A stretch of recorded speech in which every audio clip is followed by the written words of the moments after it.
The morning sun cast long shadows across Kensington Palace Gardens as William arrived earlier than expected. He had barely slept the night before, his mind racing with memories and the weight of what today would bring. July 1st, 2021, what should have been his mother's 60th birthday, would instead mark a moment he and Harry had been planning for months, despite the growing distance between them. William walked slowly through the garden paths his mother once loved, remembering how she would chase him and Harry through these very same hedgerows when they were children. Diana always said the gardens were her sanctuary, the one place where she could escape the constant scrutiny of royal life. Now, this peaceful corner would forever hold a piece of her memory. The statue had been covered with a green cloth for weeks, hidden from the world and even from William himself. He had insisted on keeping it a surprise until this very moment. As he approached the covered figure, his heart pounded with an emotion he couldn't quite name. Part excitement, part sorrow, part hope that somehow this bronze representation could capture even a fraction of who his mother truly was. Diana Frances Spencer had been just 20 when she married Prince Charles in what the world called a fairy tale wedding. But William knew better now. He understood the loneliness she had felt, trapped in a marriage that was falling apart while the entire world watched. He remembered her tears, quickly wiped away when she thought no one was looking, and her fierce determination to give her sons as normal a childhood as possible despite the extraordinary circumstances of their lives. The garden designer had chosen this spot carefully. It was where Diana used to sit with William and Harry during their private moments, away from cameras and protocols. She would tell them stories, help them with homework, or simply listen to their childhood worries with the kind of attention that made each boy feel like the most important person in the world. The designer had planted white roses, Diana's favorites, around where the statue would stand, along with forget-me-nots that reminded William of her gentle nature. As William stood there in the quiet morning air, he could almost hear her laughter echoing through the gardens. Diana had possessed an infectious joy that could light up any room she entered. She had a way of making people feel seen and valued, whether they were world leaders or homeless individuals on the street. Her warmth was genuine, never calculated for public consumption. The guest list for today's unveiling had been deliberately small. The ongoing tensions between William and Harry had made planning difficult, with both brothers wanting to honor their mother while navigating their own complicated relationship. William had insisted that despite their differences, they must stand together today. Diana would have wanted nothing less than to see her sons united, especially on a day dedicated to her memory. Palace staff members who had worked with Diana were quietly arriving, each carrying their own memories of the people's princess. Many had loved her not just as a royal employer, but as a genuinely caring person who remembered their birthdays, asked about their families, and treated them with respect that wasn't always common in royal households. The sculptors had spent nearly 2 years perfecting every detail of the statue. They had studied hundreds of photographs, interviewed people who knew Diana personally, and worked tirelessly to capture not just her physical appearance, but the essence of her spirit. The bronze figure would show Diana surrounded by children, representing her love for young people and her dedication to charitable causes that helped vulnerable youth around the world. William checked his watch and saw that guests would begin arriving soon. His father, Prince Charles, would not be attending, a decision that had been made to keep the focus entirely on Diana and her legacy rather than reopening old wounds about their troubled marriage. This day belonged to Diana and to the sons who continued to miss her every single day. The morning air carried the scent of the white roses that were blooming beautifully around the statue's site. William smiled slightly, remembering how his mother always said that gardens taught her patience and hope. Plants needed time to grow, just like people needed time to heal and find their own paths in life. Diana had been forced to find her path in the most public way possible, making mistakes and learning lessons while the entire world watched and judged. As the minutes ticked by, William felt the familiar mix of pride and sadness that always came when he thought about his mother's legacy. She had died far too young, with so much more love to give and so many more causes to champion. But in her brief time in the public eye, she had changed how the royal family connected with ordinary people and had brought attention to issues that desperately needed champions. The statue would serve as more than just a memorial. William hoped it would inspire future generations to follow Diana's example of compassion and service.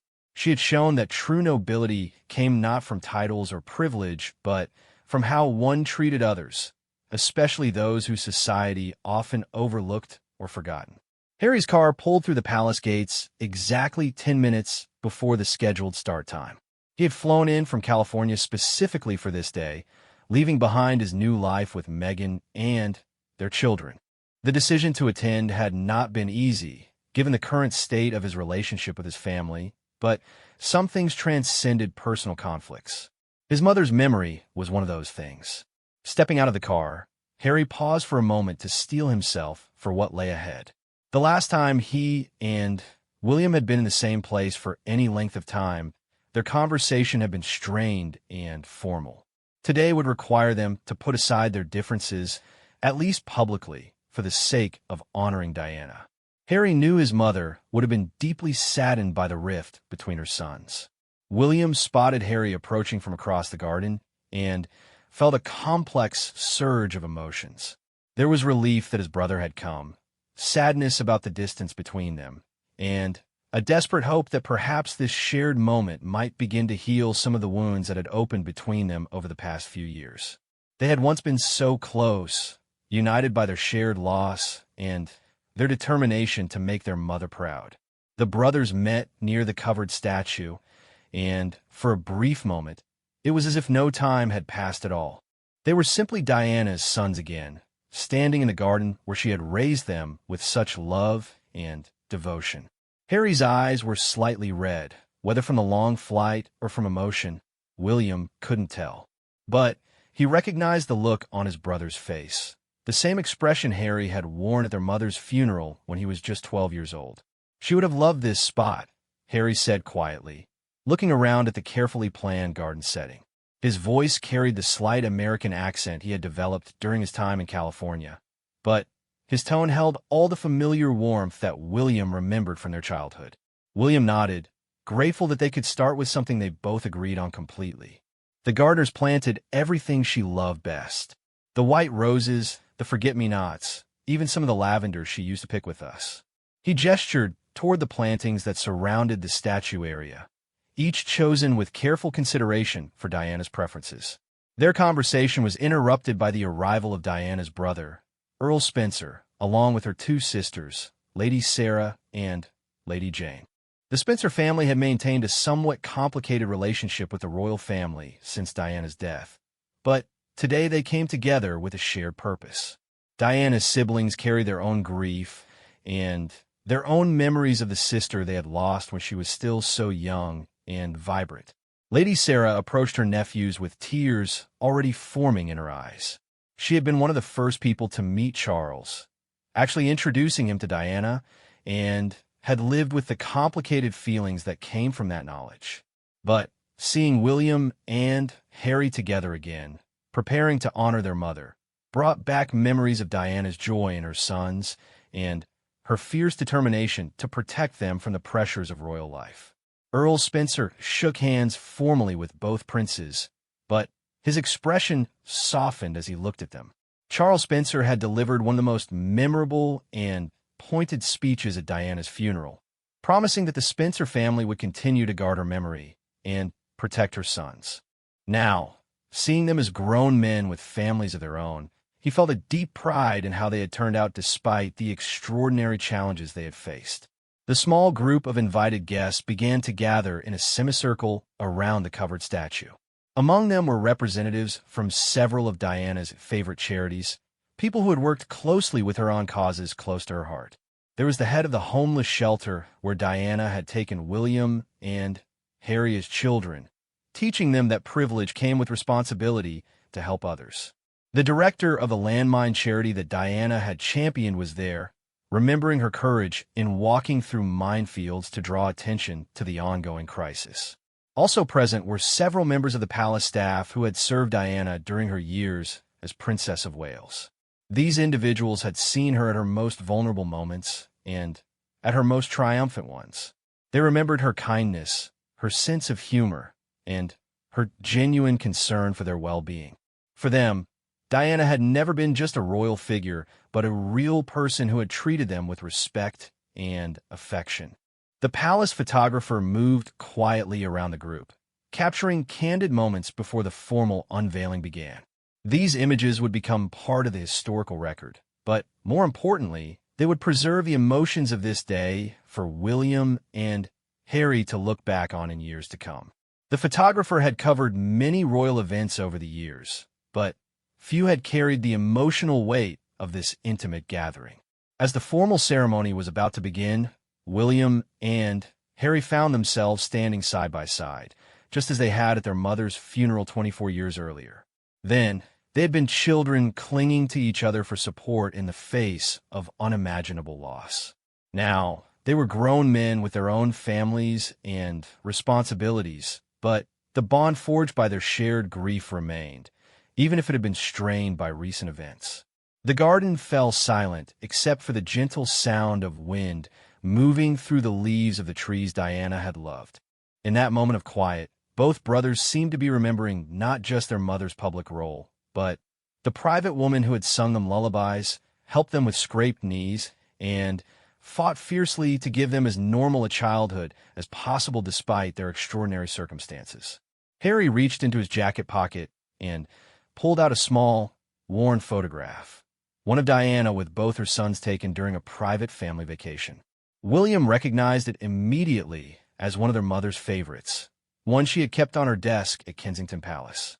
The fact that Harry had brought it with him spoke volumes about what this day meant to him, despite all the complications in his current relationship with his family. The moment had finally arrived. William and Harry positioned themselves on either side of the covered statue, their hands gripping the green cloth that had hidden their mother's bronze likeness from the world. The small gathering held its breath as the brothers looked at each other with a silent understanding that transcended their recent disagreements. Together, they pulled away the covering, revealing the statue that would stand as a permanent tribute to Diana's life and legacy. The bronze figure showed Diana in a flowing dress, her arms outstretched protectively around three children who looked up at her with trust and affection. The sculptor had captured her gentle smile and the warmth in her eyes that everyone who met her remembered so clearly. A collective gasp went up from the gathered group. The resemblance was striking, but more than that, the artist had somehow managed to capture Diana's essence, her maternal nature, her compassion, and her ability to connect with children from all walks of life. The children depicted in the bronze were not meant to represent any specific individuals, but rather symbolized all the young people whose lives Diana had touched through her charitable work. Lady Sarah covered her mouth with her hand, tears flowing freely as she saw her sister immortalized in bronze. The statue brought back vivid memories of Diana with her own sons at that age, always patient, always engaged, always putting their needs before her own despite the pressures of royal duty and public scrutiny. Earl Spencer stepped closer to examine the craftsmanship, noting how the sculptor had included small details that only family members would recognize. The way Diana held her head when she was listening intently to someone, the gentle curve of her smile when she was genuinely happy, the graceful way she moved her hands when speaking. The inscription at the base of the statue was simple but powerful. These are the units to measure the worth of this woman as a human being, that the little children loved her. The quote, adapted from one of Diana's own favorite sayings about the importance of love and human connection, perfectly captured what she had valued most in life. Harry found himself transported back to countless memories of his mother with children. He remembered visiting hospitals where Diana would spend hours talking with young patients, somehow making each child feel special and important. She had an extraordinary ability to get down to their level, literally and figuratively, speaking to them as equals rather than talking down to them as many adults did. William recalled the many times Diana had brought him and Harry along on her charitable visits, teaching them that their privileged position in life came with responsibilities to help others. She had wanted her sons to understand that true worth was measured not by titles or wealth, but by how one treated others, especially those who were vulnerable or in need. The statue showed Diana wearing one of her favorite casual outfits rather than formal royal attire, a choice that reflected her preference for authentic connections over ceremonial duties. She had always been most comfortable when she could interact with people as simply Diana rather than as Her Royal Highness the Princess of Wales. As the group stood in contemplative silence, each person seemed to be lost in their own memories of Diana. The charity representatives remembered her genuine interest in their work and her willingness to use her fame to bring attention to causes that desperately needed public support. Palace staff members recalled her thoughtfulness and the way she remembered personal details about their lives. The head of the homeless shelter stepped forward and placed a single white rose at the base of the statue. Diana had been one of the first members of the royal family to work directly with homeless individuals, breaking down barriers and challenging stereotypes. She had taught her sons that homelessness could affect anyone and that those experiencing it deserved dignity and compassion rather than judgment. A representative from the landmine charity followed suit, leaving a small token that represented Diana's courage in walking through former conflict zones to highlight the ongoing danger that buried explosives pose to civilian populations. Her work in this area had been controversial at the time, with some critics suggesting she was overstepping her role, but the results spoke for themselves: increased international attention and funding for landmine clearance efforts. The photographer captured these spontaneous moments of tribute, understanding that these images would become treasured records of how Diana's life had touched so many different people in meaningful ways. Each person present had their own relationship with her memory, their own reasons for being grateful for the time they had shared with her. As the formal unveiling concluded, William and Harry remained standing near the statue, neither seeming ready to leave. The bronze figure seemed to bridge the gap between them, reminding them of what they shared rather than what divided them. Their mother had always been the glue that held their family together, and even in death, her memory had the power to bring out the best in both of them. The guests began to drift away gradually, each taking a moment for private reflection before departing. But the Spencer family and the two princes lingered, reluctant to end this connection to Diana. The statue would remain here permanently, but this moment, with family gathered together in her honor, felt precious and unrepeatable. Harry pulled out the old photograph he had brought and showed it to William again. In the picture, Diana was laughing at something one of her young sons had said, her face radiating pure joy and love. It was this version of their mother that the statue captured so well. Not the formal princess, but the warm, loving woman who had been the center of their world. As the afternoon sun began to cast different shadows across the statue, William and Harry found themselves alone in the garden for the first time in years.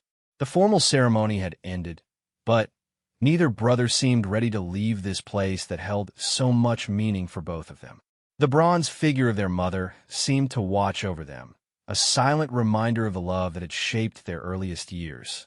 Harry was the first to speak, his voice barely above a whisper. "Do you remember when she brought us here after that terrible day at school?" He was referring to an incident from their childhood when both boys had been bullied by classmates who resented their royal status. Diana had found them crying in their rooms and had immediately brought them to this very spot in the garden. William nodded, the memory as clear as if it had happened yesterday.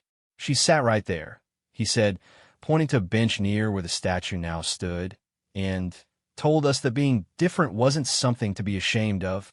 She said our real worth would be measured by how we treated others, not by what others thought of us. That conversation had been typical of Diana's approach to parenting. She never dismissed their feelings or told them to simply accept unfair treatment.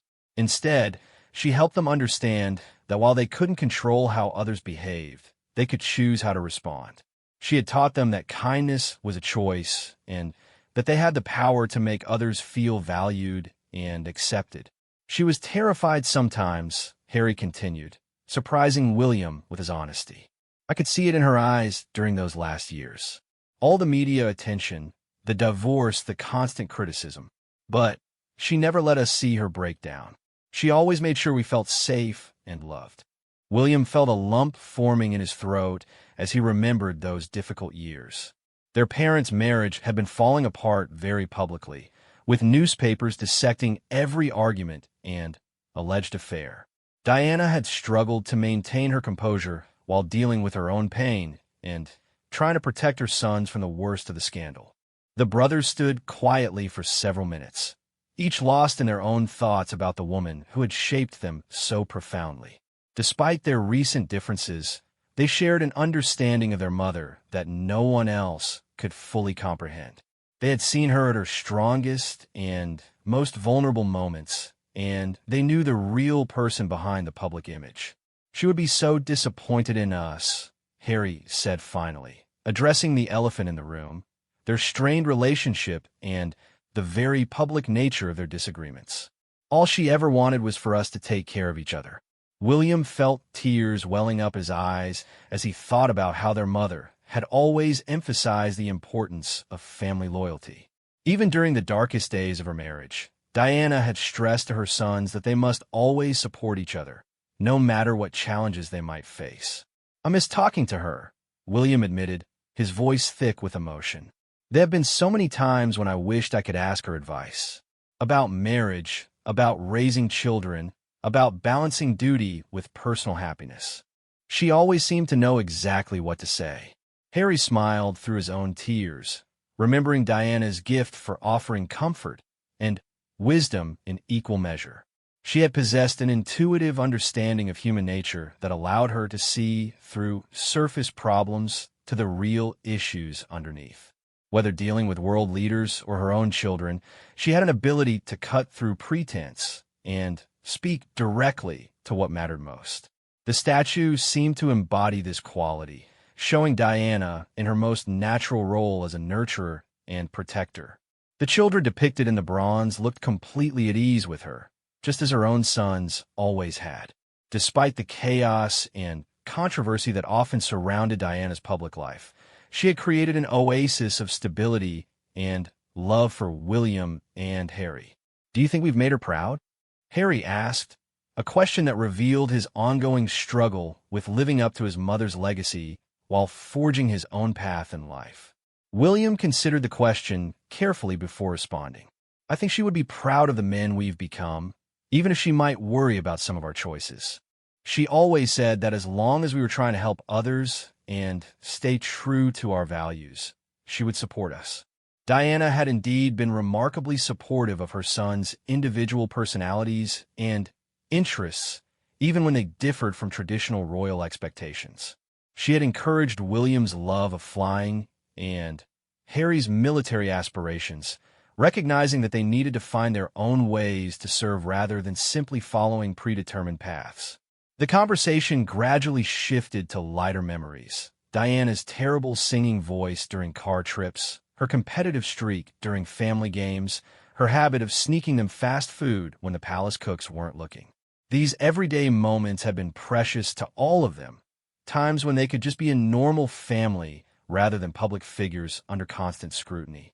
As the sun began to set, casting a warm golden light across the garden, both brothers seemed to recognize that something important had happened between them. The act of sharing these memories and honoring their mother together had reminded them of what they had in common rather than what divided them. She's still taking care of us, isn't she? William observed, gesturing toward the statue. Even now, she's bringing us back together. Harry nodded, understanding exactly what his brother meant. Diana's love had been the foundation of their relationship as children, and her memory still had the power to remind them of their fundamental connection as brothers who had shared something extraordinary and irreplaceable. As evening approached and the garden grew quiet, William and Harry made a decision that would have delighted their mother. They agreed to walk through Kensington Palace together, revisiting the private apartments where they had spent so many happy childhood days with Diana. For the first time in years, they were simply brothers again, sharing memories and reconnecting with the foundation of love their mother had built for them. The palace corridors seemed smaller than they remembered from childhood, but every room held vivid memories of Diana's presence. In the sitting room, where she had helped them with homework, William pointed to a window seat where she used to curl up with them to read bedtime stories. Harry remembered how she would do different voices for all the characters, making even simple fairy tales come alive with her animated storytelling. They paused outside what had been Diana's bedroom, where she had spent countless nights comforting them after nightmares or when they were sick with childhood illnesses. She had never been too tired or too busy to provide whatever comfort they needed, whether it was reading another story, singing a lullaby, or simply lying beside them until they felt safe enough to sleep. "Remember when you broke your arm and she slept on the hospital floor for 3 nights?" William asked Harry, recalling an incident from when Harry was 8 years old. Diana had refused to leave the hospital despite the staff's assurances that Harry would be fine. She had wanted to be there the moment he woke up, to reassure him with her presence that everything would be all right. Harry smiled at the memory, remembering how embarrassed he had been at the time by his mother's obvious worry, but how comforted he had felt knowing she was there. She said that's what mothers do. They stay close when their children need them most, no matter what anyone else thinks is appropriate. This had been typical of Diana's approach to motherhood. She had consistently chosen her children's emotional needs over royal protocol or public expectations. When criticism came from palace officials or media commentators about her parenting choices, she had remained firm in her belief that love and presence were more important than maintaining proper royal distance. The brothers eventually made their way to Diana's former study, where she had conducted much of her charitable work and correspondence. The room had been cleared out long ago, but both men could still picture their mother at her desk, writing personal notes to people who had touched her heart or planning her next visit to a hospital or charity organization. She wrote to everyone, William remembered. Not just formal thank you notes, but real letters. "I used to watch her spend hours writing to families who had lost children or to people who had written to her about their struggles." Diana's correspondence had been legendary among palace staff.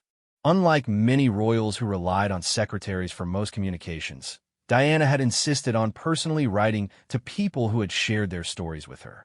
She had believed that taking the time to craft individual responses was a way of honoring the trust people had placed in her by opening up about their lives. Harry pulled out his phone and showed William a photograph that Meghan had sent him earlier that day. It was their son Archie playing in their California garden, his face bright with the same joyful expression that Diana had worn in so many family photographs. "I wish she could have met her grandchildren," Harry said quietly. "She would have loved them so much." William nodded, thinking of his own children and how much they would have adored their grandmother Diana.